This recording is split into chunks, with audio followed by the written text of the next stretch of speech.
Hello दोस्तों, स्वागत है आपका मनुमैनिया स्टडी पे। मैं मनमोहन सिंह आप लोग का स्वागत करता हूं।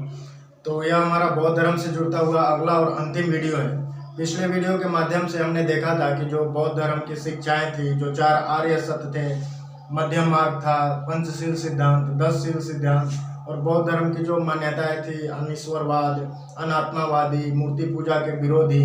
इसके साथ ही साथ हमने जो बौद्ध संघ था उसमें कोई व्यक्ति किस प्रकार से संघ में शामिल हो सकता है, भिक्षु, भिक्षुणी, उपासक, उपासिका, इनको समझा था। और साथ ही साथ जो प्रमुख जो बौद्ध साहित्य थे उनको भी देखा था कि दिव्यावदान क्या था, त्रिपिटक के अंतर्गत सुख पिटक, विनय पिटक और अभिधम पिटक क्या थे, किसके कितने भाग थे। और साथ ही साथ हमने देखा था कि जो चतुर्थ बौद्ध संगीति हुई थी, अर्थात चारों बौद्ध संगीति में जो चौथा बौद्ध संगीति होता है वसुमित्र की अध्यक्षता में और कश्मीर के कुंडल वन में, तो वहां पर हमने देखा था कि बौद्ध धर्म 2 भागों में विभाजित हो जाता है। तो वो कौन कौन से भाग थे? हीनयान और महायान। और कालांतर में हम देखेंगे तो वज्रयान, कालचक्रायन, इन सब में भी विभक्त हो जाता है। तो आज के वीडियो में हम अगर बेसिक देखें तो बौद्ध धर्म का जो विभाजन है और उसके साथ साथ जो हमारी बौद्ध धर्म के प्रभाव रहे हैं भारत एवं विश्व पर, और बौद्ध धर्म के अंततः देखेंगे कि पतन के जो प्रमुख कारण रहे वो क्या थे, तो उसको आइए समझने का प्रयास करते हैं। तो सबसे पहले बौद्ध धर्म का विभाजन चतुर्थ जो बौद्ध संगीति हुई थी, अर्थात 102 एडी के अंतराल में हुआ था। और वहीं से देखने को मिलता है कि बौद्ध धर्म हीनयान और महायान 2 भागों में विभक्त हो जाता है। जो हीनयान था वह मुख्य रूप से देखें तो दक्षिणी क्षेत्र में, भारत के दक्षिणी क्षेत्रों में विकसित हो रहा था, और जो महायान था वह उत्तरी क्षेत्र में। और इन दोनों में कंपेयर करके पढ़ें तो यहाँ पर जो हीनयान वाले लोग समुदाय थे बौद्ध धर्म के, वो महात्मा बुद्ध को एक महान पुरुष अर्थात व्यक्तिवाद के रूप में मानते थे। उनका ऐसा मानना था कि जो महात्मा बुद्ध थे उनका अवतार ना होकर के वो एक साधारण इंसान थे, जो अपनी तपस्या के कारण वो महान हो गए थे। तो और इसके साथ साथ महायान में देखें तो महायान में बुद्ध को एक देवता माना जाता है, उनको अवतारवाद के रूप में माना जाता है। और अवतार ही नहीं, इनको बुद्ध के 10वें रूप में पूजा भी किया जाने लगता है।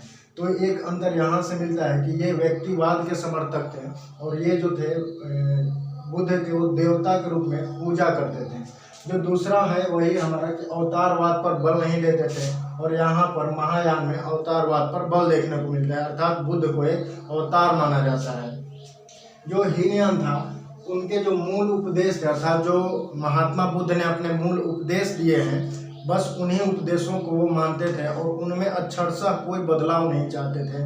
जबकि यहाँ पर नए तथ्यों को जोड़ा जाता था महायान में, अर्थात समय के साथ जो महात्मा बुद्ध के उपदेश हैं उनमें परिवर्तन हो सकता है। इसके साथ साथ जो हीनयान के समुदाय के लोग थे वो मूर्ति पूजा के विरोधी थे, अर्थात मूर्ति पूजा को नहीं मानते थे। और बौद्ध धर्म का यही जो आधारशील था कि मूर्ति पूजा को ना मानना, और इस कारण से इसको नास्तिक संप्रदाय में नास्तिक धर्म के अंतर्गत रखा जाता था। और यहाँ पर जब देखें महायान विभक्त होता है तो उस महायान में मूर्ति पूजा के समर्थक देखने को मिलते हैं। यहाँ पर अरहत की जो प्राप्ति है वह मुख्य इनका जो मेन संकल्प रहता है वह था हीनयान का अरहत की प्राप्ति। यह अरहत क्या है?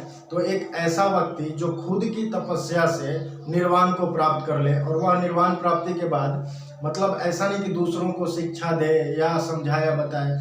तो उनका मानना था कि कोई व्यक्ति खुद के तपस्या से निर्वाण प्राप्त कर सकता है, उसकी तपस्या से कोई और निर्वाण नहीं प्राप्त कर सकता है। जबकि यहाँ पर देखें तो यहाँ पर बोधिसत्व का परिकल्पना दिखता है महायान वाले जो समुदाय थे। इस महायान में देखा जाए तो जो बोधिसत्व है इनके अनुसार जो कोई व्यक्ति खुद निर्वाण प्राप्त करके दूसरों को भी मदद कर सकता है निर्वाण की प्राप्ति में। तो यह भी एक डिफरेंस था। इसके साथ साथ इसको निम्न मार्गी और रूढ़िवादी, अर्थात जो बुद्ध के उपदेश थे उनको अक्षरशः मानते थे, कट्टर बौद्ध भिक्षुओं का समुदाय था जो यहाँ पर मांस नहीं खाते थे। और यही महायान में देखें तो यह समष्टिवाद मैंने बताया अभी, और बोधिसत्व के समर्थक। और इसके साथ साथ यहाँ पर जो समुदाय के लोग हैं वो मांस खाते हैं, और समय के साथ उनमें बुद्ध के उपदेश में बदलाव भी कर सकते हैं। इसके ये जो इनका विस्तार हुआ था हीनयान का, यह मूल रूप से दक्षिण के क्षेत्र में हुआ था भारत के, और इस कारण से इसको दक्षिणी बौद्ध धर्म और पाली भाषा में होने के कारण इसको पाली निकाय भी कहा जाता था, जिसका प्रमुख ग्रंथ है अभिधम्मकोश। अर्थात हीनयान का जो प्रमुख ग्रंथ है वह क्या है, अभिधम्म कोश। और इसको देखें तो त्रिपिटक की कुंजी के रूप में संबोधित किया गया है। किसको? तो अभिधम्म कोश को। तो यह एक सवाल बनता है कि त्रिपिटक की कुंजी किसे कहा गया है? अभिधम्म कोश। अभिधम्म कोश किस समुदाय का था? तो वो हीनयान का था। इसके अलावा जो हीनयान भारत के अलावा अन्य किन क्षेत्रों में था? तो यह मूल रूप से देखें तो श्रीलंका, वर्मा, इंडोनेशिया एवं कंबोडिया वाले क्षेत्र में फैला हुआ था। और इसके साथ साथ यहाँ पर देखें तो यह चीन, जापान और तिब्बत, इसके अलावा थाईलैंड वाला जो क्षेत्र है उसमें फैला हुआ था। इसके जो महायान के जो जनक या समर्थक के रूप में थे तो वो नागार्जुन या अश्वघोष थे। और इस हीनयान के देखें तो हीनयान भी इनके दो उप समुदाय थे। वो कौन कौन से? तो एक तो वैभाषिक था और दूसरा स्वतांत्रिक। तो इनके बारे में यदि थोड़ा सा देखें, हालांकि ये दोनों ज़्यादा प्रचार प्रसार नहीं कर सके, तो जो वैभाषिक वाला समुदाय था, जो उप समुदाय था हीनयान का, इसके जो समर्थक या प्रवर्तक थे वो थे वसुमित्र।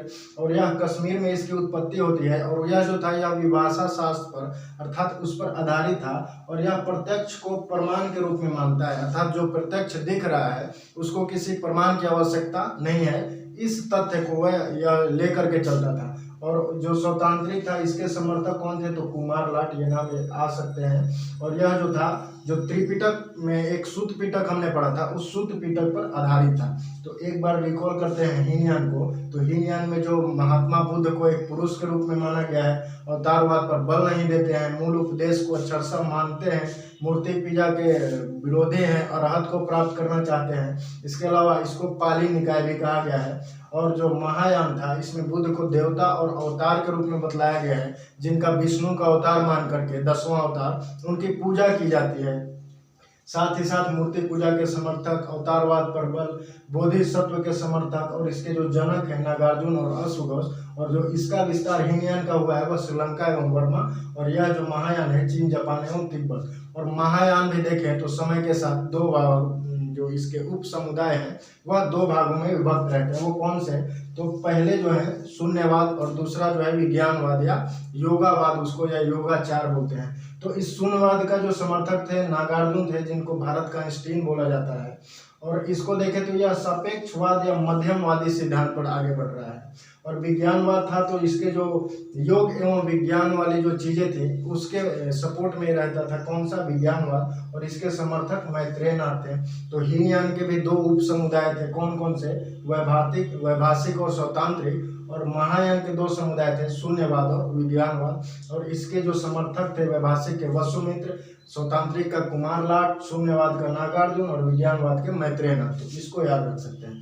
इसी के कालांतर में देखें तो धीरे धीरे 6वीं, 7वीं शताब्दी, 9वीं शताब्दी और 10वीं शताब्दी में भी इन सब के अलावा हीनयान और महायान के अलावा भी बौद्ध धर्म कुछ भागों में बढ़ता चला गया। वो कौन से थे?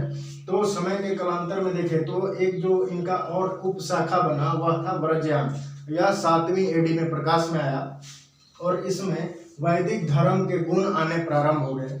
अर्थात वैदिक धर्म के जो गुण थे इसमें बतलाया गया कि जो निर्वाण की प्राप्ति है उस प्राप्ति के लिए जो वैदिक धर्म के गुण है, अर्थात जादू टोना, मंगल कामना, ये सारे जो गुण हैं वो धीरे धीरे इसमें व्रजयान में आने लगे।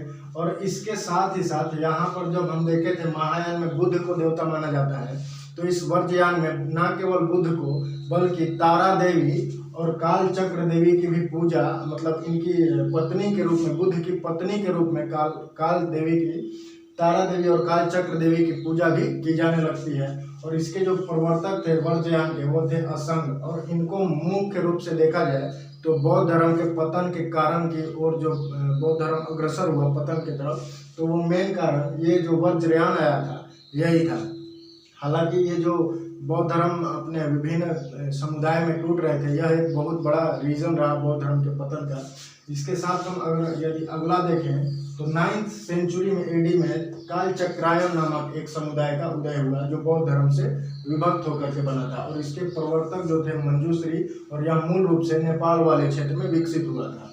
जो अगला हमारा था वह था शाहजहान। और इसकी शताब्दी जो 10th सेंचुरी थे, अर्थात 10 AD में इसका ये प्रवर्तक जो है वह थे सहरपा, और बंगाल में यह मुख्य रूप से प्रचलित रहा।